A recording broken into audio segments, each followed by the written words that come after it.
জানা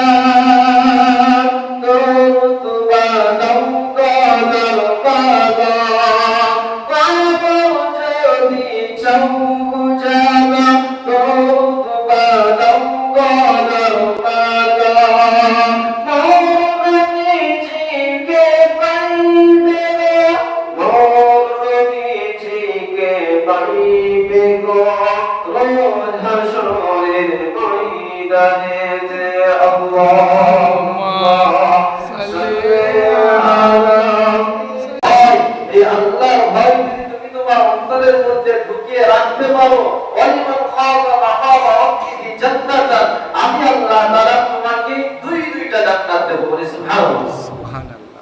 আজ আমাদের অন্তরে আল্লাহর ভয় না থাকার কারণে মসজিদে জামাতে আসতে পারি না, আল্লাহর ভয় না থাকার কারণে ইবাদত আমরা করতে পারি না, আল্লাহর ভয় না রাখার কারণে আজ ভাইয়ে ভাইয়ে ঝগড়া, বাপ বেটা ঝগড়া, স্বামী স্ত্রীর অশান্তি, এই গ্রাম সে গ্রামের সাথে গন্ডগোল, কারণ একটাই আল্লাহর ভয় অন্তরে পরিপূর্ণ আমাদের নাই। আমরা যদি আল্লাহর ভয় পরিপূর্ণভাবে অন্তরের মধ্যে রাখতে পারি আর রবের সামনে গিয়ে হিসাব দিতে হবে, আল্লাহ আমাদের বিচার করবেন, মৃত্যু পরিমাণ সুচরা পরিমাণ ছাড় দেবেন না, এই চিন্তা ভাবনা এই ভয় যদি আমরা অন্তরের মধ্যে রাখতে পারি আর সেই অনুযায়ী যদি দুনিয়ার জীবনে জীবনযাপন করতে পারি ঈমান আমলের সাথে, তাহলে আমরা পাস করে যাব আর আমাদের জন্য দেবে কয়টা জান্নাত? দুটো জান্নাত। আল্লাহর কোরআন কি মিথ্যা হয়? বলেন আল্লাহর কোরআন সত্য। পৃথিবীর তামাম কিতাব যারা লেখে, বই যারা লেখে, যত দামি দামি বই লিখুক না কেন, শেষে তারা লিখে যদি ভুল ভক্তি হয় ক্ষমা করে দেবে, বলে দেবে, শুধরে দেবে। কিন্তু আল্লাহ এমন একটা গ্রন্থ পাঠিয়েছেন, এমন একটা কিতাব পাঠিয়েছেন, এখানে তো ভুল হওয়া তো দূরের কথা, সন্দেহ অবকাশ নেই বলে সুবহানাল্লাহ। আর ওই কোরআন আমরা মুসলমান অনেকেই পড়ি না।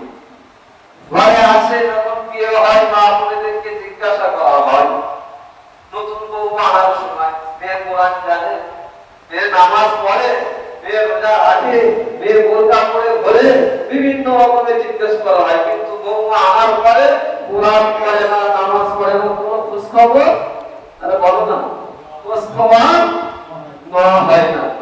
না মুরব্বী বাবাজিরা আমার, বৌমা যখন নিয়ে আসছো সমস্ত কিছু জিজ্ঞাসা করে, বৌমা সবটাই পাস, কোরআন জানে, হাদিস জানে, নামাজ পড়তে জানে, বোরকার সাথে চলাফেরা করতে পারে। যখন আমার বাড়ি আসবে, যখন এগুলো থেকে দূরে থাকবে, তখন আমাদের করণীয় তাকে সেইগুলোর মধ্যে আমলের মধ্যে রাখার আপনার চেষ্টা করা, বলা।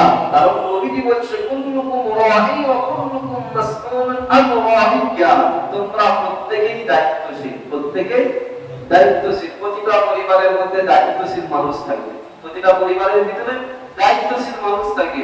4-5 ভাই থাকে, কিন্তু এমন একটা সন্তান থাকে সমস্ত কুটুম লোক, কুটুম আত্মীয় স্বজন সকলকে দেখভাল করে, অন্য ভাইকে আগে তুলে চলে যায়। অনেক প্রতিষ্ঠান আছে, 10-12 জন নামে আছে, কিন্তু তার ভিতরে 2-4 জন সুপার কাজ করে, আর বাকি আগে বলেন না পালিয়ে যায়। তো এই সব জায়গায় আল্লাহ রাসূল সাল্লাল্লাহু আলাইহি ওয়াসাল্লাম বলেছেন কুল্লুকুম রাঈ ওয়া কুল্লুকুম মাসউলুন আন রাঈয়া, তোমরা সবাই দায়িত্বশীল, আর এই দায়িত্ব সম্পর্কে কিয়ামতের ময়দানে জবাবদিহিতা করতে হবে। তোমাদেরকে জিজ্ঞাসা করা হবে তুমি তোমার দায়িত্বটা কিরকম ভাবে আদায় করেছো, কেমন ভাবে পালন করেছো। তুমি বাড়ির বাপ হয়েছো, তোমার মেয়ে ছেলে নামাজ থেকে দূরে, দিন থেকে দূরে, খারাপ কাজ অন্যায় কাজের মধ্যে আছে, তুমি বাপ কোনো কিছু করছো না, তোমার পিতা দায়িত্ব হিসেবে জিজ্ঞাসা করা হবে। তুমি সন্তান, তোমার করণীয় পিতা মাতার খেদমত করা, সকলের সাথে সুন্দর আচার ব্যবহার করা, তুমি সন্তান সেগুলো করলে না, বাপকে বাপ বলে মানছে না, মাকে মা বলে মানছে না, এরা হচ্ছে কি হচ্ছে না, বাপ মাকে গালাগালি করছে। নবী সাল্লাল্লাহু আলাইহি ওয়াসাল্লাম সাহাবায়ে কেরামদেরকে বলছে যে এমন একটা সময় আসবে সন্তান তার পিতা মাতাকে গালি দেবে, সন্তান তার পিতা মাতাকে গালি দেবে। সাহাবারা শুনে অবাক, যে রাসূল এটা সম্ভব? নিজের জন্মদাতা পিতা, নিজের জন্ম দেওয়া মা তার নামে গালাগালি করবে, তাকে উল্টো পাল্টা বলবে? নবী বলছে হ্যাঁ।